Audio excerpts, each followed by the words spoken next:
Honorable Speaker, sir, I rise to inform.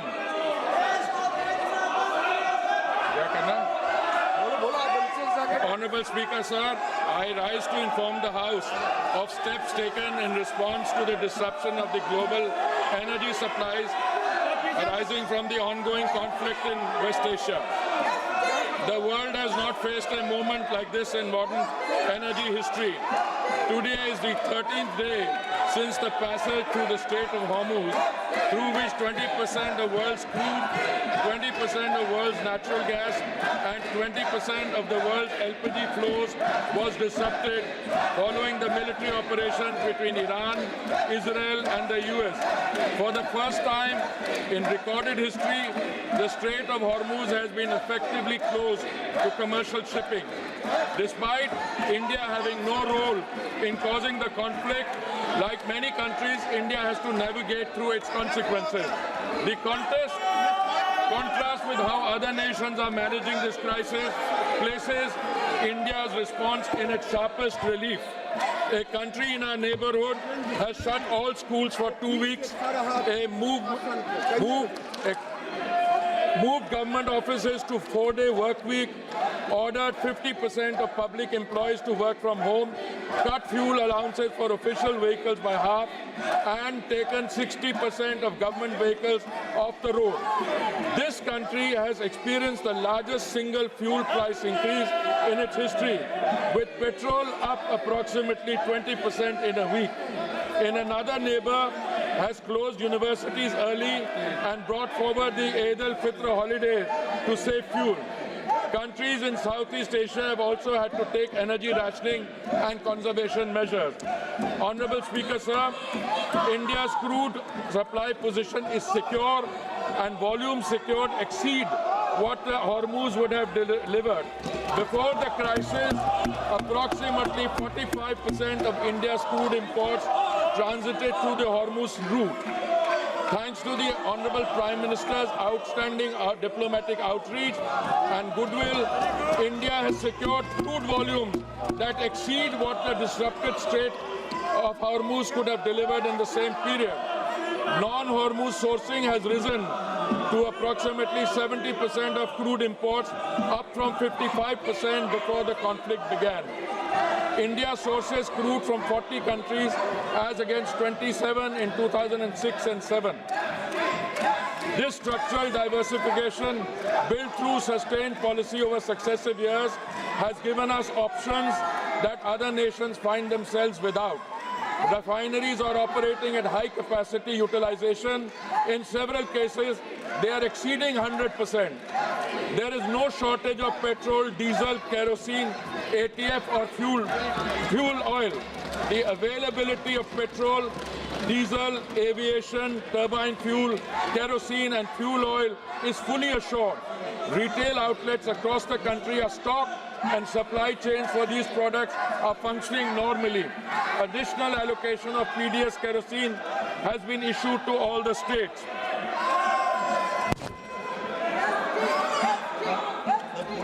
Honorable Speaker, sir, natural gas supply has been managed through prioritized allocation and the position is stable, well beyond immediate need.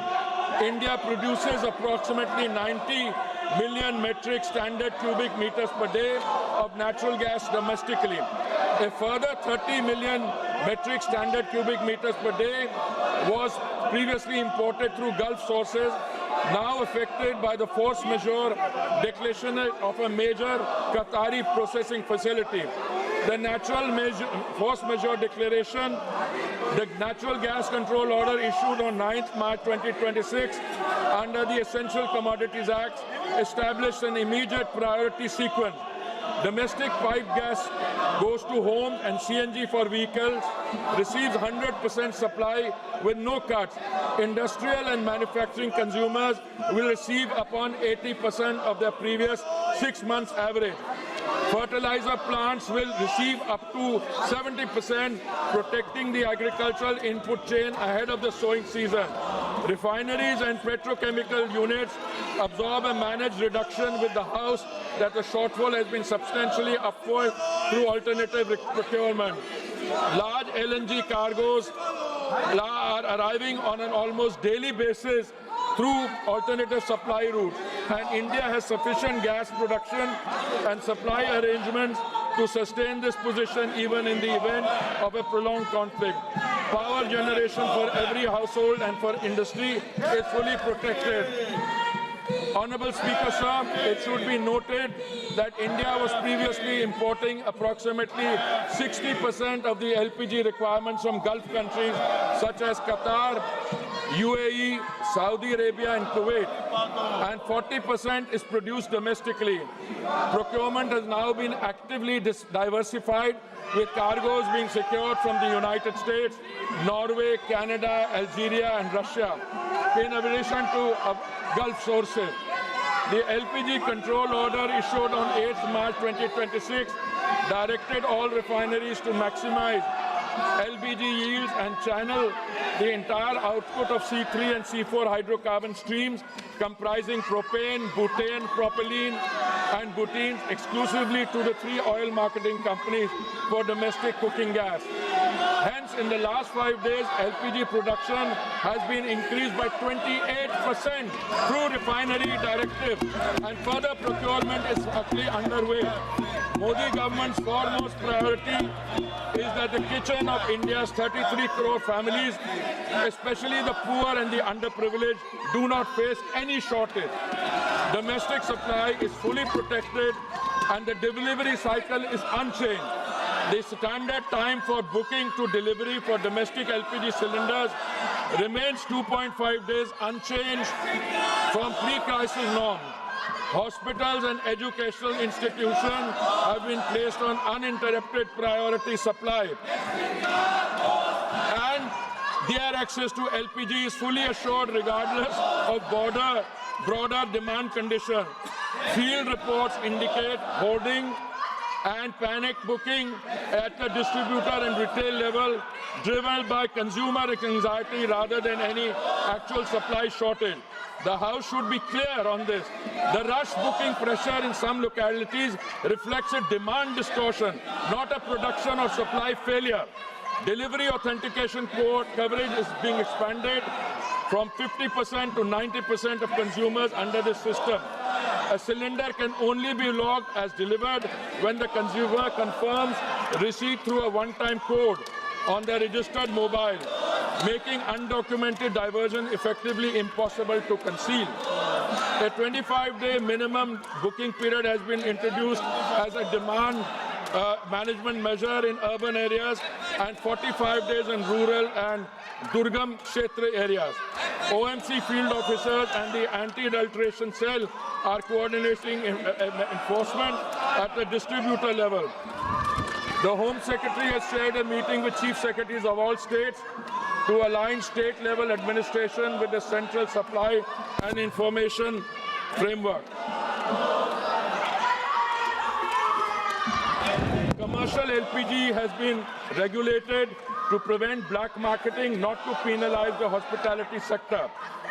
Commercial LPG is sold in a completely deregulated, over-the-counter market at market price without any government subsidy. There is no registration system, no booking requirement, no digital authentication, and no delivery confirmation mechanism. Any business or individual can purchase cylinders in any quantity at the point of sale with no government control in normal times. In a supply-constrained environment where public anxiety is elevated, this deregulated structure creates a direct and uncontrolled pathway for hoarding, diversion, and resale at inflated prices. Had commercial supply have been diverted to the grey market at the expense of genuine commercial consumers and domestic households alike, the government has therefore taken the responsible course to regulate this channel with clear priorities and a transparent allocation mechanism. A 3-member committee comprising executive directors from IOCL, HPCL and BPCL was constituted on 9th March 2026. Extensive meetings have been held and state civil supply departments and restaurants associations across the country and are continuing. The committee has assessed genuine need by geography and sector to ensure available commercial volumes reach commercial LPG requirement is going to be supplied from today by OMCs in coordination with the state government so that there is no hoarding or black marketing. Honorable Speaker, sir, alternate fuel options are being activated to ease pressure on LPG and gas channels. Kerosene is being made available through retail outlets and PDS channels, and fuel oil is being made available for industrial and commercial consumers. The Ministry of Environment has advised state pollution control boards to permit for the duration of this crisis period the use of biomass, RDF pellets and kerosene coal as alternate fuels for the hospitality and restaurant segment for 1 month, which would enable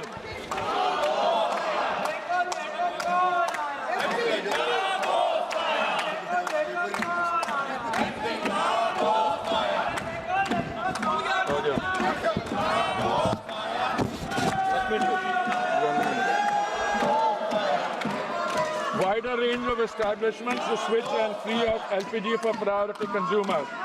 Consumer prices have been shielded from global market conditions. Despite the Saudi contract price rising 41% between July 23 and March 26, the PMUY beneficiary price has fallen 32 cents in the same period and per percent and stand at rupees 613 per 14.2 kilogram cylinder in Delhi. The non-subsidized consumer price stands at rupees 913 following the recent rupees 60 adjustment against a market-determined price of approximately rupees 987. Of the rupees 134 per cylinder adjustment required by prevailing global market conditions, the government absorbed rupees 74. The effective additional cost for a PMUY household is under 80 paise per day. Equivalent LPG prices in the neighborhood stand at rupees 1,046 in Pakistan, rupees 1,242 in Sri Lanka, and rupees 1,208 in Nepal. OMC compensation of rupees 30,000 crores has been approved against losses of approximately rupees 40,000 crores in 24-25. Honorable Speaker, sir, state governments have responded with full cooperation and active coordination. On 11 March 2026, senior OMC officials met with state government administrations across every major state: Maharashtra, Madhya Pradesh, Chhattisgarh, Gujarat, Goa, Odisha, West Bengal, Bihar, Jharkhand, Punjab, Himachal Pradesh, Jammu and Kashmir, Rajasthan, Uttar Pradesh, Delhi, Haryana, Uttarakhand, Karnataka, Tamil Nadu, Kerala and Telangana and Andhra Pradesh. Chief Secretaries and senior officials have been briefed on the supply position, the priority sequence and the enforcement framework. District-level monitoring committees are being established. Anti-diversion raids have been conducted and cases registered in multiple states. This is cooperative federalism, responding to a national challenge with the coordination it demands. Honorable Speaker, sir, this is not the moment for rumor mongering or fake narratives. India is navigating the most severe global energy disruption in recorded history. Crude supply is flowing, gas is prioritized for homes and farms, LPG production has been stepped up by 28%. Consumer prices are held far below what makes markets and regional competitors and dictate. Schools are open. Petrol is on the forecourt. Every citizen, regardless of political affiliation, has a stake in that. India must stand united behind the energy warriors, behind the institution managing the crisis, and behind the national interest. The record of preparation and the record of response speak for themselves. I thank you, sir. माननीय